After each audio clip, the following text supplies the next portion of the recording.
The last word of ലലീഗ El Clasico Real Madrid versus Barcelona. ഇന്നാണ് ആ രാവ്. നമുക്കറിയാം റയലിൻ്റെ ക്യാമ്പിൽ എന്തൊക്കെയാണ് സംഭവിക്കുന്നതെന്ന്.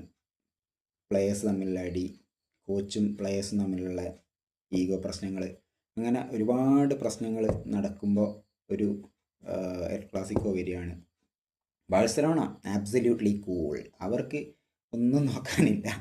അവർ ഇന്ന് കൂളായിട്ടായിരിക്കും കളിക്കുക. പക്ഷെ റയലിൻ്റെ പ്രോബ്ലം അതല്ല. റയൽ ഇന്ന് രണ്ടും കൽപ്പിച്ച് ചുവപ്പാണെങ്കിൽ ചുവപ്പ്, മഞ്ഞയാണെങ്കിൽ മഞ്ഞ, ഞങ്ങൾക്ക് ഇന്ന് ജയിച്ചേ പറ്റുന്നുള്ള രീതിയിലാണ് റയൽ ഇന്ന് ഇറങ്ങാൻ സാധ്യത. ബാഴ്സലോണയ്ക്ക് പിന്നെ ഇന്ന് ജയിച്ചാലോ അല്ലെങ്കിൽ സമനില പിടിച്ചാലോ ലലീഗ അവർ തൂക്കും. റയൽ മസ്റ്റ് വിൻ മാച്ചാണ്. പിന്നെ കുറേ പേർക്ക് പരിക്കൊക്കെ ഉണ്ട്. എന്താവുമെന്ന് കണ്ടറിയേണ്ടി വരും.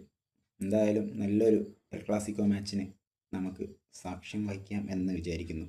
Eagerly waiting.